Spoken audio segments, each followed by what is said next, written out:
Our next two constitutional crises, our last two constitutional crises, are kind of fun. One of them is they're both quite serious. And nonetheless, they're going to have these goofy aspects to them that are going to make them entertaining. The first constitutional crisis is Nixon and Watergate, which is entertaining in that it's extremely bizarre how paranoid Nixon was and how unnecessary the whole thing was. And that kind of adds some humor to it. And then the 2000 election, of course, we're talking about people's votes potentially being thrown out and not counted properly. At the same time, like listening to the legal arguments in Bush v. Gore, listening to these extremely smart lawyers basically get twisted up in knots trying to figure out the facts of the case, even to make assessments, it can be kind of funny. All right. So we're going to find a little humor in it, but we're also going to touch on some of the serious themes that these two constitutional crises present. And we're going to, I hope at this point you've realized that this lecture, while framed as every constitutional crisis in American history, has also been a little bit of a constitutional history of the United States and a little bit of a crash course in presidential power and how it's used. We talked about Lincoln and his, in my opinion, legitimate use of executive power that nonetheless, to be legitimate, must in some way comport to a near metaphysical aspect of what executive power is in an emergency. According to, to Lincoln, it was like, I hand this to the future and to God. But Arthur M. Schlesinger Jr. framed it more like he was turning to Locke's sense of prerogative executive power in the case that the constitution of a society is threatened existentially. Can the social contract functionally be suspended to protect that very social contract? Now, after Lincoln used powers like this, there is a series of presidents through the late 19th century that are, I think my professor in undergrad, Heinsohn, called them pencil pusher presidents. Administrative presidents is sometimes what they're called. And if you think about the name president, the presider, you think about some of the original intents of the office. Maybe the late 19th century was a moment when the presidency was presiding over the wishes of Congress and therefore was actually comporting more to what the presidency was intended to be. It depends a little bit on whether you think the presidency is something closer to what Hamilton envisioned or closer to something that Jefferson envisioned, where the presidency is perhaps like Hamilton wanted energetic, but energetic in keeping government limited. And so that's a debate about the presidency that's evolved over time. And because of Lincoln's actions, however, presidents ever since have invoked the idea of an emergency in order to use their executive powers in a way similar to Lincoln. Now, that has led to some of the darker moments of American history. The executive order that interned Japanese Americans, for example, and then was upheld by the Supreme Court. That was an emergency use of FDR's power to trample on the rights of citizens. I haven't read the report recently or the Supreme Court arguments, what the Solicitor General posited, but I can presume that part of what they argued was that Lincoln's use of executive powers and suspending some individual rights in the Civil War has the same ring of logic to it that interning Japanese Americans under FDR might have, that the argument follows. And that history only history and God can judge. And of course, we do judge that now as part of our, approach to history and our different views on race in our republic these days. Sorry, I was just grabbing my paper because I wanted to make sure I got that case name right, Korematsu. Now, why was Korematsu not a constitutional crisis, right? We always think about a constitutional crisis as one of the three branches of government is perhaps confused, or the one branch threatens the other, like in the court packing case. Why is it that when Reconstruction ends and the 14th and 15th Amendment are functionally canceled for decades, why is that not a constitutional crisis? Why is Korematsu not a constitutional crisis? Why is the Alien and Sedition Act, where people were imprisoned for free speech, why was that not a constitutional crisis? Why was the arrest of Debs in World War I not a constitutional crisis? for that matter, and this is a little different, but like, why was the Cuban Missile Crisis not a constitutional crisis? I mean, if nuclear war had happened, the country would cease to exist. That seems like a crisis of the makeup, the Constitution, right? I've got more things written down here. Why when Jackson ignored the Supreme Court and when he was told to stop, to basically adhere to Indian treaties, and he neglected to, he called the Supreme Court's decision stillborn. Why was that not a crisis? Why was James Monroe sending Andrew Jackson to fight the Seminoles into Florida and basically declaring war, an act of war against the Spanish Empire without congressional approval? Why was that not a constitutional crisis? I've got more. Little Rock integration, undeclared wars in Vietnam and Korea that were done by the president, Iran-Contra, 9/11 civil liberties, the steel seizure case with Truman. Why are these not on the list as constitutional crises? Well, it's because we have to narrow it down somehow to where every crisis in American history isn't just a constitutional crisis, but also we have to remember that the term constitutional crisis is more specific than we'd like to believe. It's not just a political crisis where people disagree. It's not just a moment where the country might be at war or something. It is a moment when, and we named the three categories, and these aren't the official academic categories. These are William C. Fox categories, but most academic things would also narrow to the Constitution itself. Something existential to the Constitution, something where the Constitution's unclear, and that third part where one branch seeks to overwhelm the other branches, or where there's a breakdown, as there is in Reconstruction. Can you believe I'm seeing shadows again? I'm losing light again. Day 2. I'm just going to plow through. We're going to do these. The next one that we're going to cover is Watergate. And I invite you to consider this question further. Is this the constitutional crisis, Watergate? Or is perhaps the Vietnam War actually the constitutional crisis? This era, the 1960s, is an era fraught with political violence, with assassinations of the civil rights movement, with the most legislation since the New Deal and LBJ's Great Society, the invention of Medicare and Medicaid, seatbelt laws. I mean, there's so much. Education, the federal grants for arts. I don't know if that still exists now because of some of the stuff that's been going on. In the 1950s, Harry Truman basically uses a UN resolution to participate in the Korean War. It's an undeclared war. It's never declared by Congress. And yet, Americans fought and died in Korea. I wonder why that's not is that not a constitutional crisis? Of course, then LBJ, and this is where I'm going with this. LBJ basically brings America into full-scale involvement in Vietnam without a declaration of war in Vietnam. But he does get one thing, and that is the Gulf of Tonkin Resolution in 1964. It is a pretty wide-ranging resolution that says that if the president feels it's necessary to engage in Indochina, aka in Vietnam, but also that's going to expand to Cambodia and Laos, if the president feels that there's some need to involve himself and involve the country in Vietnam, he has the latitude to do so. And it was sold as a limited measure, but of course Lyndon Johnson would take this and it would go way, way, way beyond what the American people believed was the expectation with the Gulf of Tonkin resolution. And therefore, when things did not go particularly well in Vietnam, when people saw what some of our soldiers were doing to Vietnamese civilians, when people saw soldiers coming home in caskets, when there were accusations made by anti-war protesters that the officials in our government were not being straight with us about what was going on, there was an intense desire for some accountability from the government in a way that would not have been asked for during World War I or World War II. And this led to the publication of something called the Pentagon Papers. Now, the Pentagon Papers were commissioned in 1967 by LBJ's Secretary of Defense, Robert McNamara.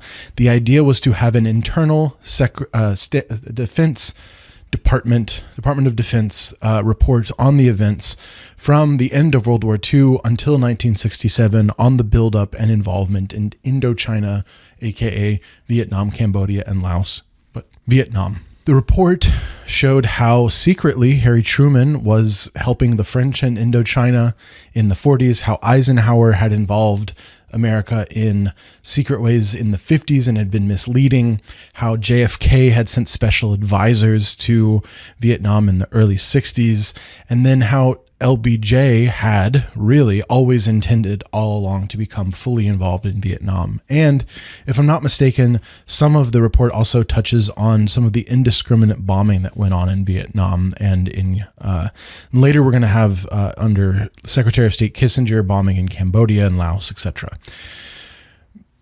What goes on, however, is that one of the people who worked on that Pentagon paper report in 1967, named Daniel Ellsberg, who's going to be an expert, if I'm not mistaken, in nuclear weapons, and is going to work on this 1967 report, is going to, after he's left the U.S. government and is working at the Rand Corporation, or perhaps he's already moved on from that, he's at MIT, whatever, he's a private citizen, he leaks the Pentagon Papers to both the Washington Post and the New York Times, and it is the New York Times that begins to publish some of these papers in 1971 during the Nixon administration. The papers confirm some of the things that anti-war protesters were saying all along, the hippies that had been dismissed as crazies, that the U.S. was not being honest with the citizenry about its involvement in Vietnam, its intent in Vietnam, and the scale to which it intended to be involved in Vietnam for years and years and years. That's going to lead to tens of thousands of American deaths and the suffering of millions in Vietnam proper. So let me just get the date here. That is June 13th, 1971, that the first Pentagon Papers are leaked. Now, the Nixon administration flips lid as some of these things start to leak out, and they go to the courts to get the New York Times to stop publishing the Pentagon Papers. And they succeed temporarily. There's a stay and the publication halts. But on June 30th, in a case, New York Times versus U.S., the Supreme Court, by actually a pretty strong majority, I believe it's 7-2. Let me double check that. I'm going to make a cut here. It's a 6-3 decision. A 6-3 decision. They determine by a 6-3 decision that no, there is not a case to be made of what is called irreparable harm that the administration claims if these classified foreign policy documents continue to be published in the press.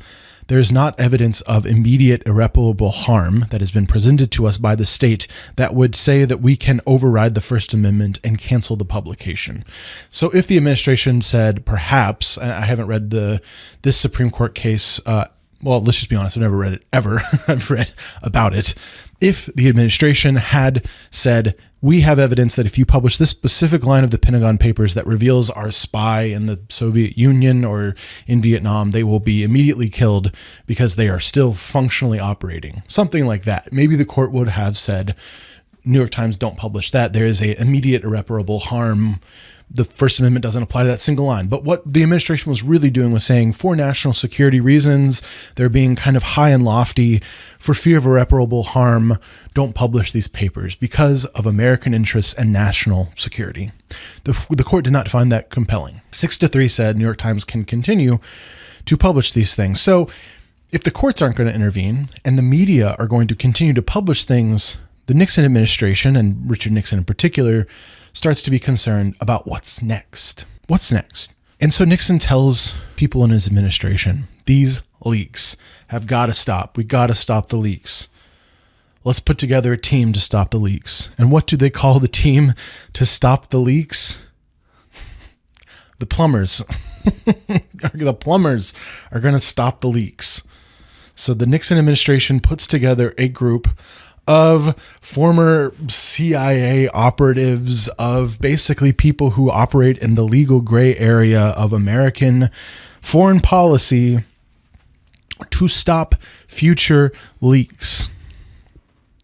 However, this is the real crisis of Watergate, which we'll get to what that, I mean, you probably already know, but it involves like a break-in at the DNC at the Watergate complex. But the real issue of Watergate was not a break-in. It was not burglary, right? It was the fact that the presidency was using, and this is maybe my interpretation, my opinion on the matter, the president was using the prerogatives of the executive in foreign policy matters to do things like domestic spying and crime. And it is not just that the president was committing crimes domestically, it was that he was justifying that through national security. Let me break some of that down for you by discussing very briefly the idea in political science of the two presidencies. I don't know who first coined this phrase, but it might have been Hofstadter or Arthur Schlesinger Jr. I really don't know. I should have looked this up before I recorded, but it's so common that it's almost like a communal owner thing at this moment, because it's so common to think about the two presidencies. I have a couple more books here I got from the library. This video was originally going to be about the war powers of the president. So I had Peter Iron's War Powers. I have here Presidents of War by Michael Beschloss. I had obviously the Imperial Presidency by Schlesinger. There's a lot. Let's not get lost in all of the different sources. I've tried to list as many as I can below. What does this mean? Why would you say there are two presidencies? There's obviously not two presidents of the United States. The idea is that there is a president and auspices of the power of the office that go along with foreign affairs, and there is a presidency, a second type of presidency that deals with domestic affairs. Remember all the way back hours and hours ago when President George Washington initiated neutrality when there was a war between Britain and France, and some people were upset because they were like, hey, the Congress has the power to declare war, Mr. Washington. You don't really get to declare neutrality because foreign policy is more of a congressional power.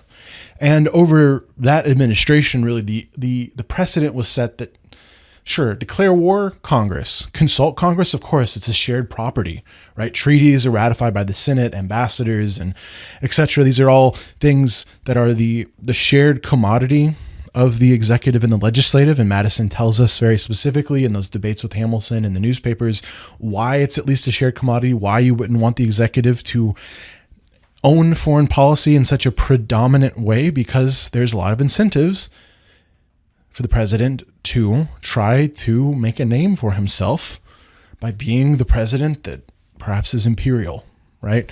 That pushes for a war because maybe his popularity is flailing in other ways. And that's how we get the very catchy phrase imperial presidency.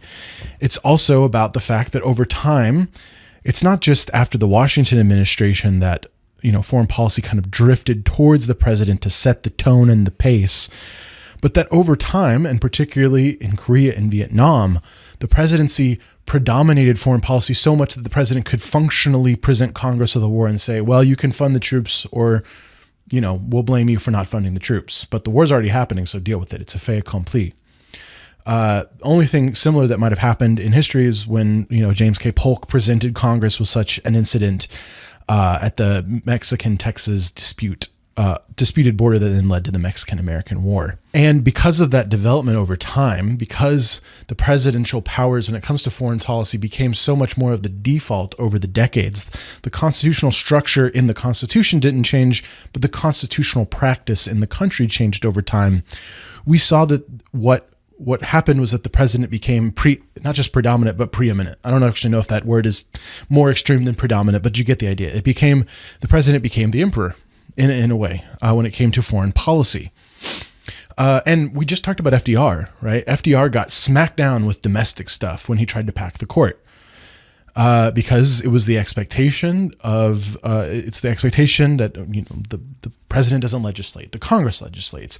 The president doesn't get to define the court's function. The court defines the court's function, right? There's an Article 1 for the Congress, Article 2 for the president, Article 3 for the judiciary. FDR was slapped down for his domestic meddling, but actually, FDR was defaulted to a lot more when it came to foreign policy in the build-up to World War II, when it came to selling arms, the land lease sort of thing. There were debates, and it's not like it was uncontentious at the time, but in the end, the president was deferred to a lot more because the energetic executive is the one that can handle things that are happening in that moment.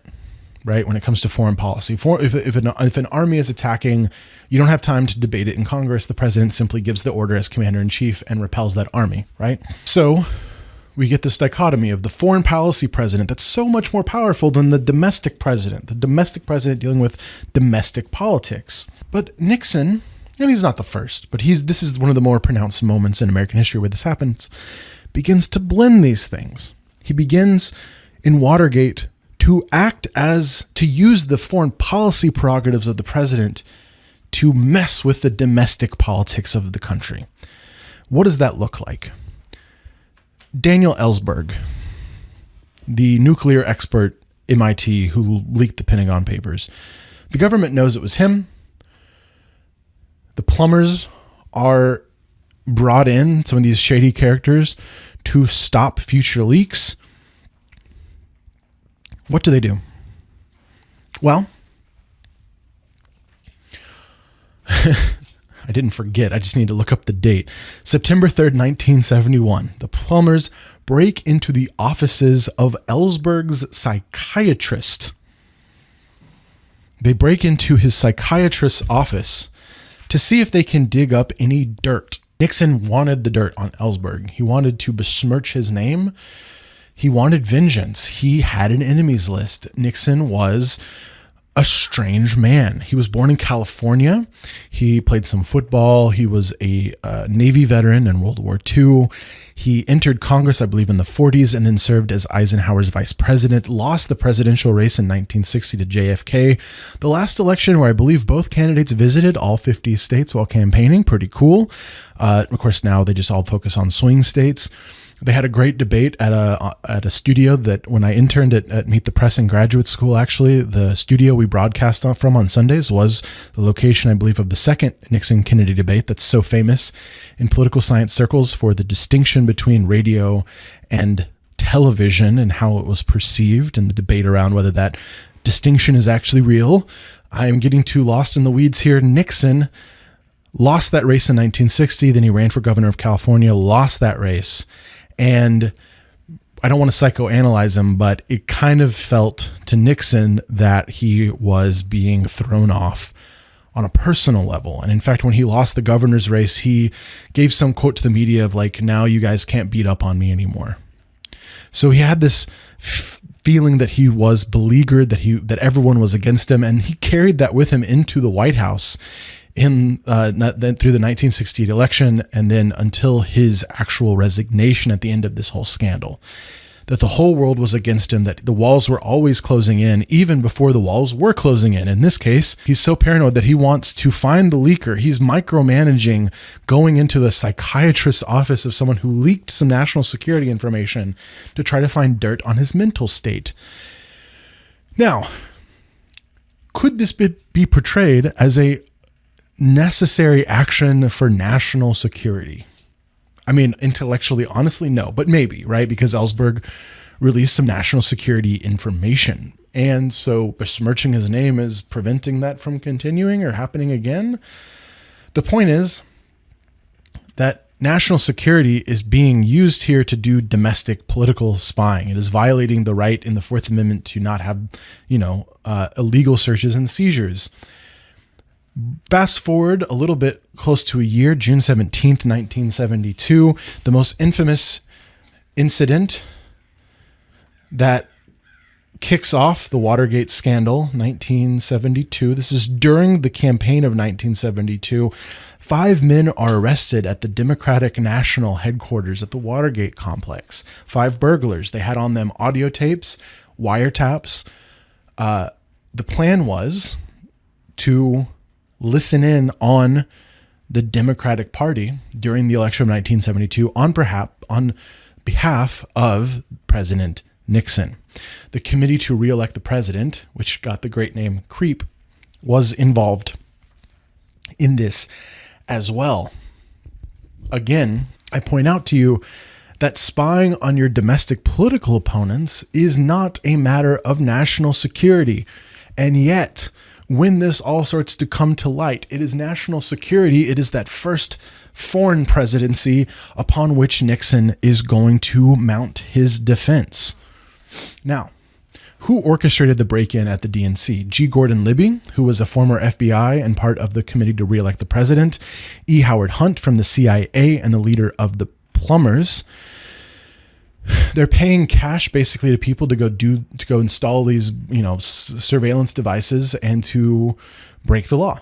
And it's pretty petty crime, at least breaking and entering is, right? So these people are connected directly to the Oval Office, and it has a little bit of an air of patheticness to it. And it goes to show how paranoid and strange Nixon was. And it wasn't necessary.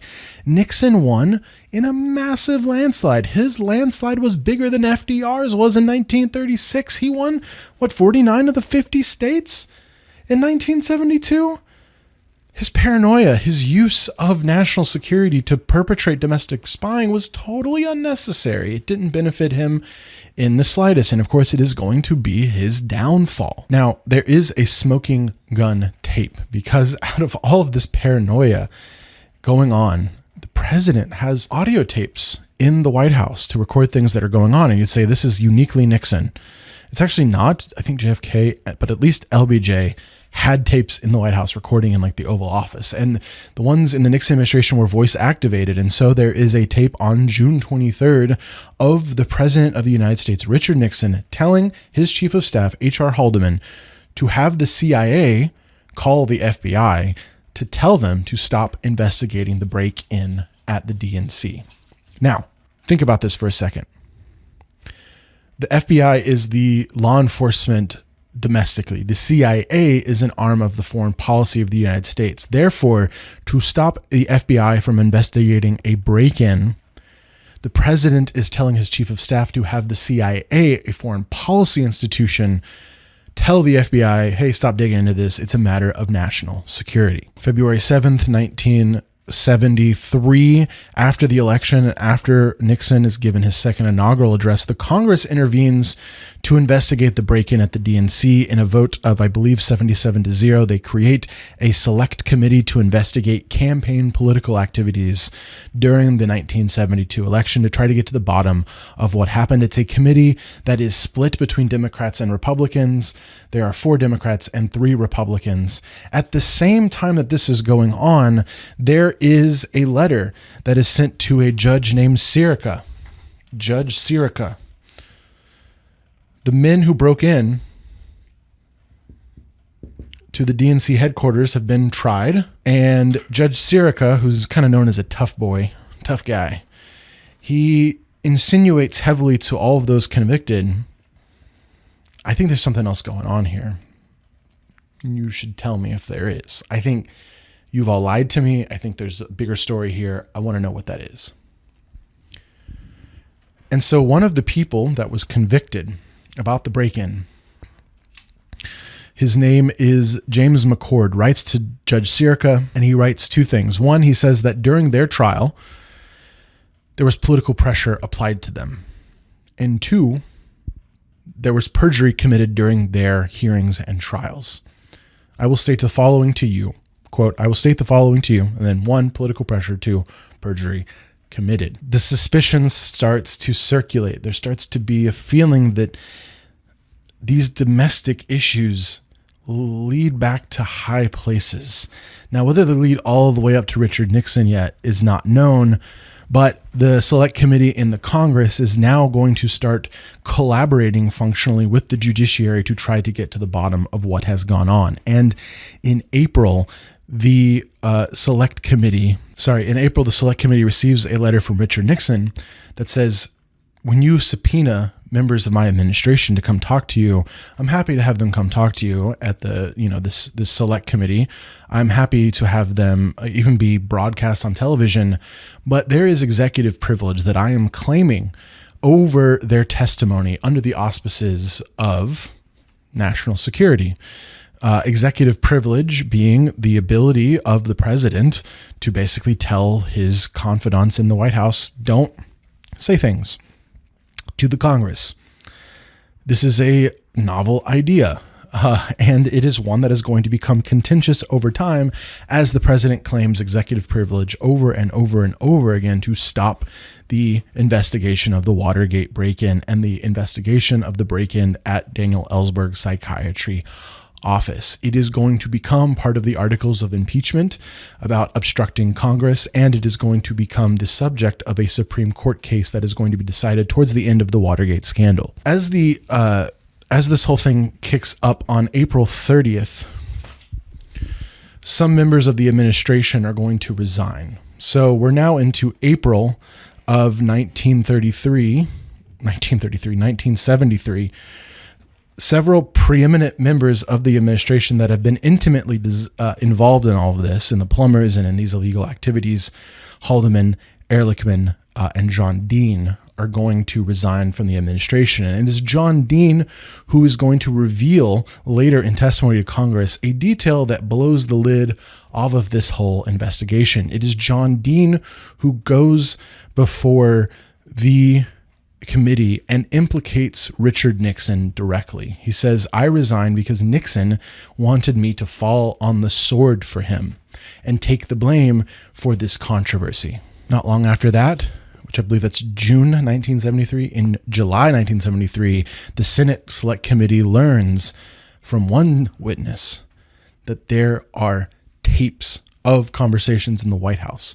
Keep in mind that all up until this time, they've just been digging around, following the money trail, trying to get testimony. And then they don't know until July of 1973 that the evidence that they've been looking for all along was way, way more obvious than they could have ever imagined. There are tapes from the White House. And if this was discussed in the Oval Office by the president, the highest levels of the government, it was probably recorded. At this point, Nixon has been forced to appoint a special prosecutor, Archibald Cox, and that special prosecutor and the Senate Select Committee both subpoena the tapes that they have just learned of. They say, "Nixon, hand them over." And what does Nixon do?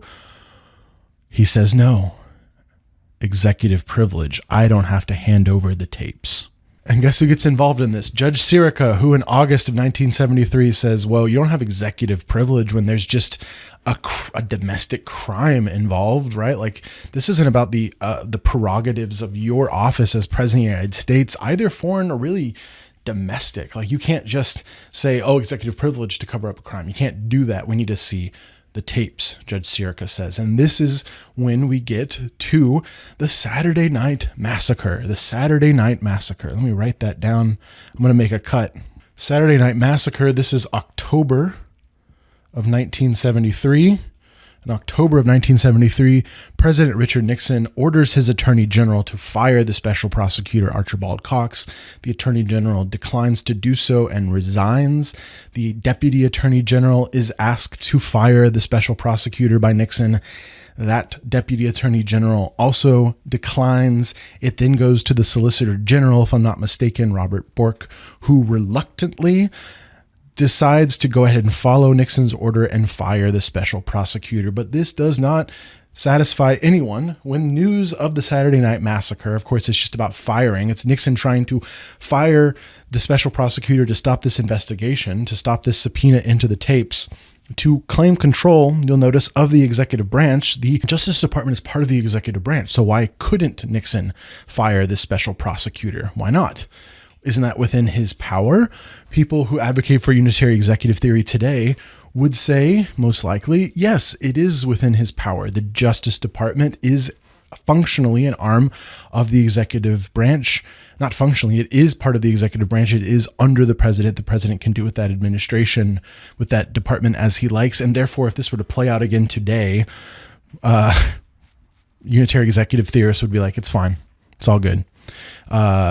And there's some things at the time of recording percolating around with Humphrey's executor and things that are probably going to make it more possible for the president to do political firings, though I presume, it being the Roberts Court, that it will be a little bit more narrow than just saying the president has full control over the executive branch, can fire anyone that he wants. We'll see. Anyone who watches this whole video and watches it perhaps sometime in the future when this has been resolved can leave a comment about what transpired and whether my prediction was completely wrong.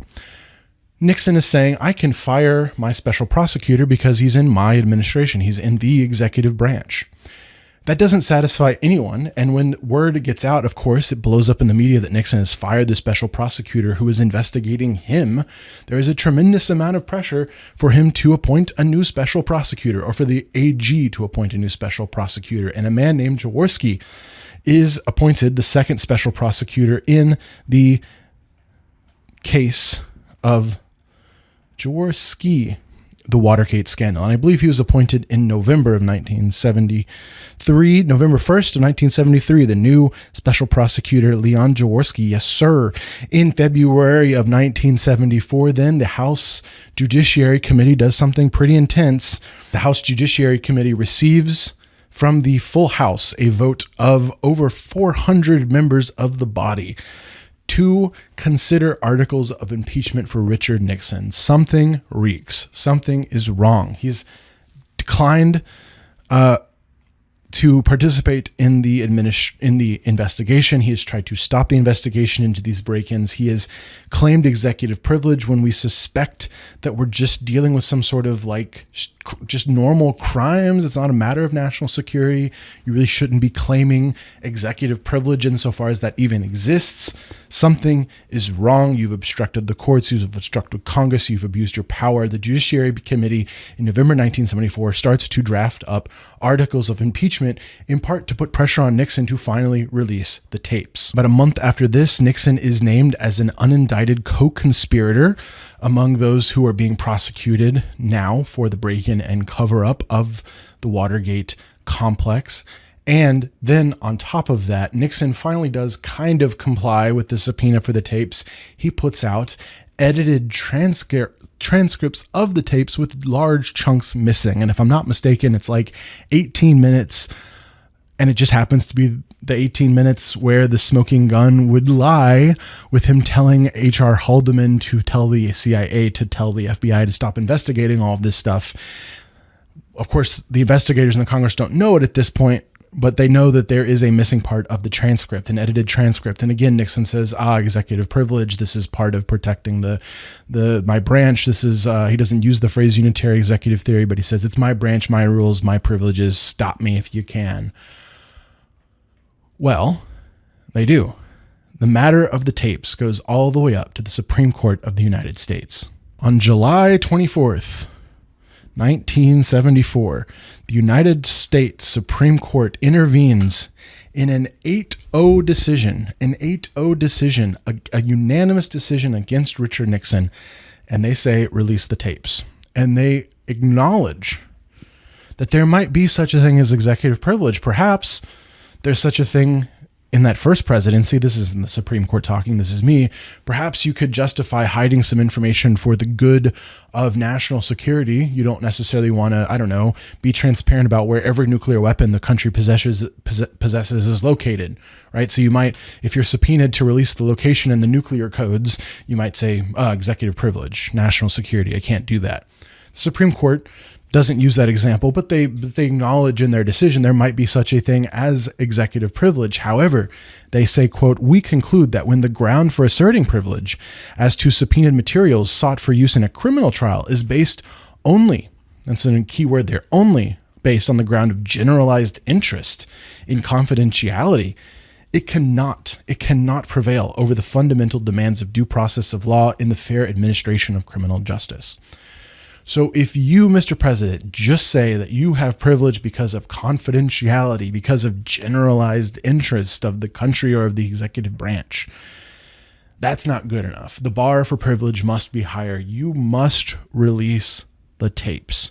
Now, this is where it becomes, well, first of all, it's already a constitutional crisis because the president is ignoring the courts and he's ignoring the Congress, right? It becomes even, and it's a constitutional crisis because the president is flexing his foreign policy powers, right? He keeps claiming national security. That's why I brought up the Pentagon Papers earlier.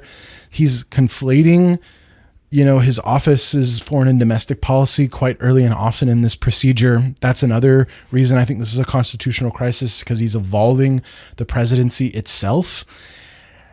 And of course, right here, when the Supreme Court issues its unanimous decision, there is a question about whether Nixon will comply. It's rumored that Nixon was considering not complying were the decision to be a split decision. So if it had been close, even if the court had come to a choice to tell him to release the tapes, if it had been a close vote, he might have turned them down. That would have been one hell of a crisis, because the president would have then been openly defying the Congress and the courts. But because it is unanimous, Richard Nixon realizes the game is up, and then he is visited by members of his own party. And a few days after the court's decision, the Judiciary Committee brings about its articles of impeachment. August 5th, the tape, finally, all the tapes are revealed. The smoking gun tape is there for the public to consume, with Nixon telling people to commit a cover-up of break-ins. And Nixon starts to drink pretty heavily in the White House. And I have a book on my shelf. You could read All the President's Men, which talks about the build-up to this. And then Woodward and Bernstein also put out a book called The Final Days, which is basically a moment-by-moment, play-by-play about what happens, including this fantastically salacious story about Richard Nixon inviting Henry Kissinger into the Oval Office to pray, and Nixon seemingly being drunk and crying a lot as he realizes that he's brought shame to the country, to the office, to himself, that the walls that he thought were closing in before, when they weren't, are now actually closing in. And,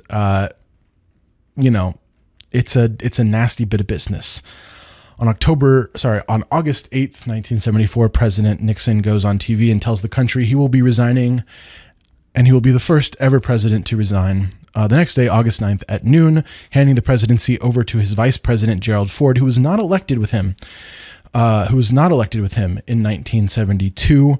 It was actually Spiro Agnew, who has since resigned because of a bribery scandal and because of something to do with electroshock therapy to his brain. I think somebody fact check me on that one. I might be inventing things. It's been a while since I looked at that particular case of Spiro Agnew. Anyway, the presidency will be handed over to a man who was not elected president or vice president, Gerald Ford. The first and only time such a thing has happened in American history. President Nixon gives a letter to Secretary of State Kissinger. Noon, August 9th, it's 1974. I'll put the letter up on the screen. It says, "Dear Mr. Secretary, I, Richard Nixon, resign the office of presidency. Signed, Richard Milhouse Nixon, the end." Richard Nixon leaves the White House. He's pardoned in the next year by his former vice president, Gerald Ford, who's now president of the United States, for any and all crimes, and is never really held accountable for what he did, other than having a completely tarnished legacy and being portrayed in media and even in plays. The Dead Presidents Society, I think, is a play that portrays Nixon in heaven, basically after death, along with some of these other guys like LBJ from the 60s, resenting himself and angry still over his unpopularity with Vietnam. The Imperial Presidency of Arthur M. Schlesinger Jr., that book was actually written during this period of American history, and so the Nixon administration rings loudly in the earlier editions of the book and are then addressed in later editions of the book. And it is the contention of Arthur M. Schlesinger that this moment in the 70s is the culmination of the expansion of the importance and the prerogatives of the executive power that have been building since the country's founding. Perhaps something that was always destined to become true, something that Hamilton would have recognized in Federalist 51, I believe, or maybe it was 48, writing about the executive being an energetic place in the government, not just a presider, not just someone receiving the whims of Congress, not just someone receiving declarations of war and waiting around forever, not someone pushed into things like President McKinley would later be pushed into the Spanish-American War in 1898. No, the president is going to be an energetic, assertive, as Woodrow Wilson would have wanted, a president that is prime ministerial in behavior, pushing for things. It finds its voice, its stride, this imperial presidency in Richard Milhouse Nixon, and then he resigns. And we are left to wonder whether we have seen the reassertion of Congress since he resigned, whether that imperial presidency has declined. Of course, there was a moment right after Nixon left when we had the Impoundment Control Act of 1974, the War Powers Act of 1973, things that were attempts by Congress, flawed attempts, I might add, especially with the War Powers Act, to rein in this imperial presidency. And they would be so unsuccessful that it would bring us the presidency of today.